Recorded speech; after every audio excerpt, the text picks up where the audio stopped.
사무엘하 21장 15절에서 22절까지 이 말씀입니다.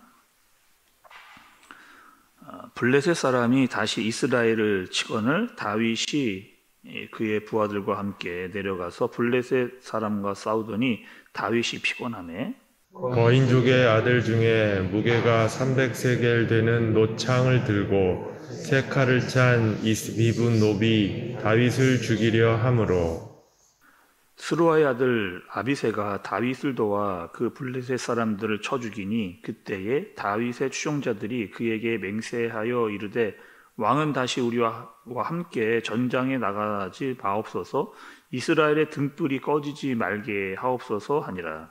그 후에 다시 블레셋 사람과 곱에서 전쟁할 때에 후사 사람 19개는 거인족의 아들 중의 삽을 쳐 죽였고 또다시 블레셋 사람과 곱에서 전쟁할 때에 베들레헴 사람 아레오르감의 아들 엘 하나는 가드 골리앗의 아우 라흐미를 죽였는데 그 자의 창 자루는 배틀채 같았더라.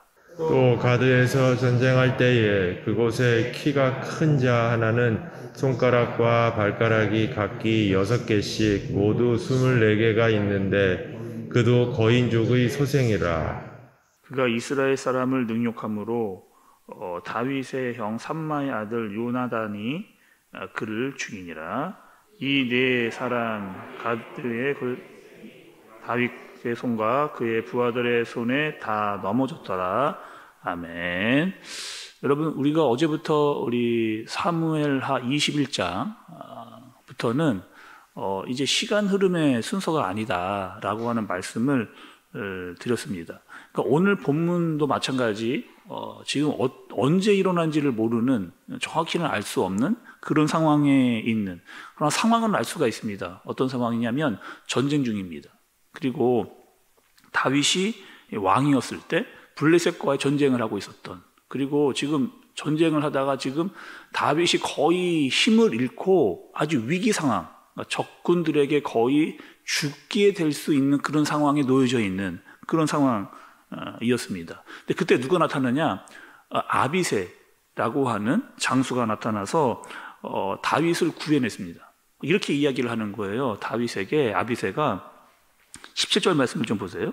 수르아의 아들 아비새가 다윗을 도와 그 블레셋 사람을 쳐 죽이니 그때에 다윗의 추종자들이 그에게 맹세하여 이르되 왕은 다시 우리와 함께 전장에 나가지 마옵소서 이스라엘의 등불이 꺼지지 말게 하옵소서 하니라. 이렇게 이야기합니다. 그러니까 무슨 뉘앙스냐면 이런 거죠. 뭐냐면 왕은 더 이상 이 전쟁에 나오지 마십시오. 왜냐하면 굉장히 위험하니까 우리가 전쟁에 나가서 싸우겠습니다. 그러니 왕은 몸을 잘 관리하고 또 이렇게 전쟁에 나와서 죽일 만한 일을 당하면 안 됩니다. 왜? 당신은 우리나라의 등불이기 때문에. 그러니까 그 등불이 꺼지지 않도록 그 목숨을 잘 유지하고 건강을 유지하십시오. 전쟁에 나오지 마십시오. 이렇게 지금 아비새가 이야기를 하고 있는 거죠.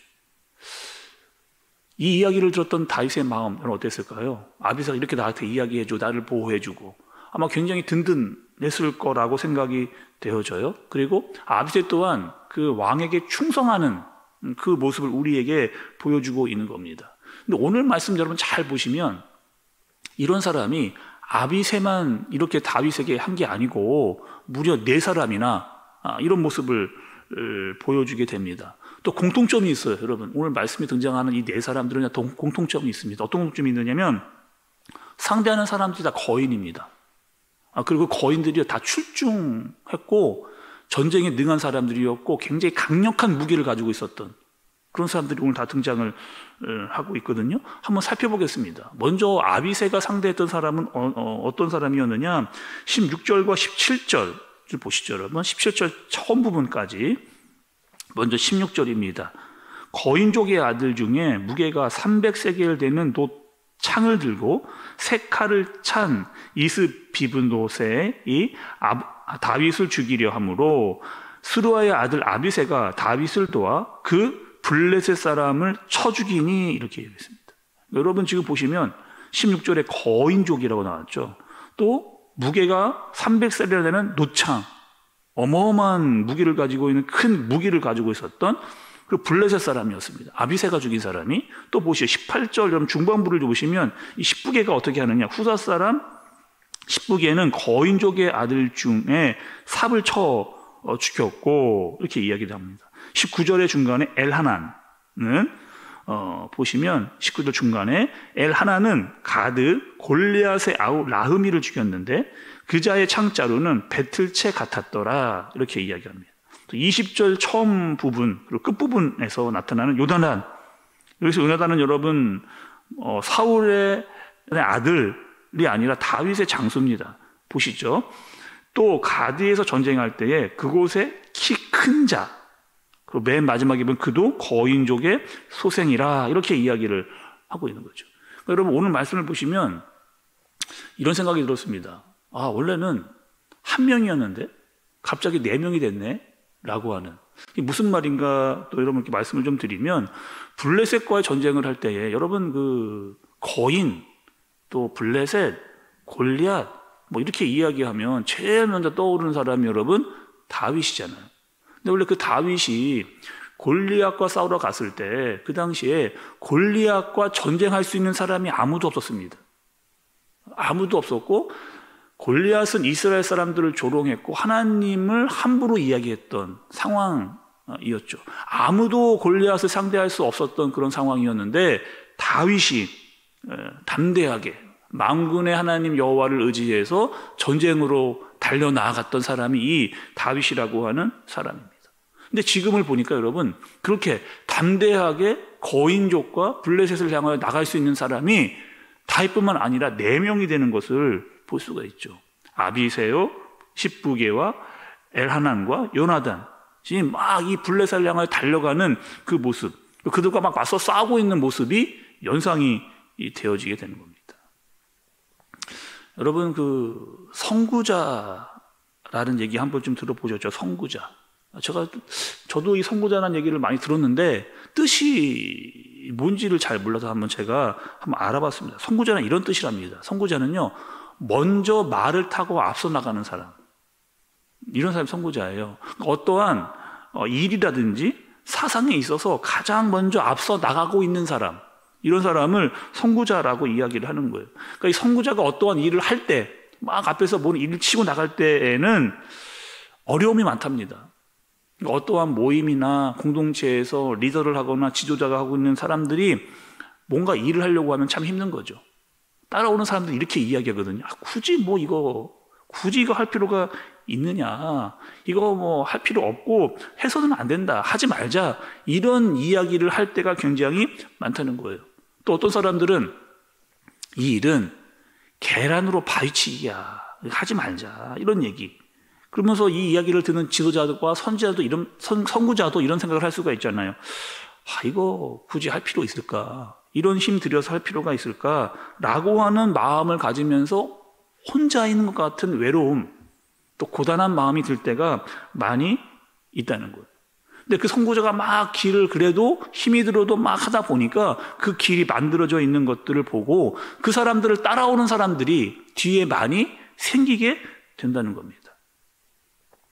그럼 복음도 마찬가지거든요. 복음. 예수님께서 이 땅에 오셨을 때, 그리고 사역을 하셨을 때 사람들은 다 이렇게 이야기했습니다. 예수님을 향해서 저 사람은 저 갈릴리 변방에 있었던 나사렛 촌에서 있었던 자라났던 그런 사람이라고, 보잘것없는 사람이라고 다 사람들은 그렇게 이야기를 했습니다. 그리고 누구도 예수님께서 그 선구자적인 길을 가셨을 때 그 누구도 예수님을 제대로 인정해 주거나 예수님을 정말 지지하고 열렬하게 그 마음을 알아서 따라오는 사람은 적었습니다. 그런데 그런 시간이 예수님이 이 땅에 오신 이후에 2000년이 지났거든요. 지금 여러분 어떻게 됐어요? 예수님이 따라갔던 그 길을 12명의 제자들이 따라갔습니다. 또 거기에 또 바울이 여러분 있었잖아요. 그 뒤에 초대교회가 있었습니다. 2000년이 지나고 나니까 그 예수 그리스도가 앞에서 갔던 그 길을 수많은 사람들이 지금 예수를 향해서 따라가고 있는 거죠. 여전히 앞서가신 예수 그리스도, 또 선구자적인 일을 하시면서 앞을 향해 나아가시는 믿음의 싸움을 싸웠던 그 예수 그리스도를 바라보면서 한 사람이 둘이 되고 둘이 넷이 되고 수많은 사람들로 바뀌어져서 하나님의 나라를 이루고 있는 그런 모습을 보게 되는 거죠. 오늘 여러분 말씀을 보시면서 우리도 이렇게 기도하면 좋겠습니다. 어떤 일을 시작할 때 또 무언가 선구자적인 일을 하며 앞으로 나아갈 때 때로는 힘들고 어려운 일이 있을 수 있다. 두렵고 떨리는 일이기도 하다. 예수님의 제자로 산다는 것은 만만치 않다. 왜 그럴까요, 여러분? 세상은 다 자기의 성공과 안녕만을 위해서 살아가고 있기 때문에 그런 세상 속에서 내가 하나님의 나라를 위해 산다는 것은 쉽지는 않기 때문인 거죠. 세상 사람들이 뭐로 천천히 가는 것 같다, 뭐 하고 있는 것이냐 이야기하기도 하고 우리만 공의와 정의를 이야기하는 것 같은 그런 모습, 그런 마음이 들기도 합니다. 오늘 말씀처럼 다윗이 골리앗을 상대해서 이겼던 것과 같이, 그리고 이제는 내 시대에서 다윗의 장수들이 거인의 자손들을 이기는 것과 같은 거대한 세상 속에서 만군의 여호와를 의지해서 적진을 향해 달려나가는, 하나님을 의지해서 그 싸움을 담대하게 이겨낼 수 있는, 하나가 둘이 되고 둘이 넷이 되어지고 넷이 여덟이 되어지고 수많은 사람들로 바뀌어지는, 그리고 하나님의 나라의 동력자가 돼서 하나님의 일들을 함께 감당하는 승리의 공동체가 되는 저와 여러분들 되어지시기를 예수님의 이름으로 축복합니다. 기도하겠습니다. 하나님 아버지, 다윗과 그의 장수들이 동역하는 모습을 보았습니다. 함께 싸우고 또 거인과 같은 블레셋 자손들과 전쟁에서 죽음을 각오하고 승리했던 사람들의 모습, 또 선구자적 모습과 그 길을 따르는 사람들을 살펴봤습니다. 하나님, 우리 또한 앞서가신 예수 그리스도를 바라보면서 하나가 둘이 되고 둘이 넷이 되어 믿음의 공동체를 이루고 죄와 불의와 싸우며 하나님의 교회를, 주님의 교회를 잘 세워가는 우리 모두가 되게 하여 주옵소서. 예수님의 이름으로 기도드리옵나이다. 아멘.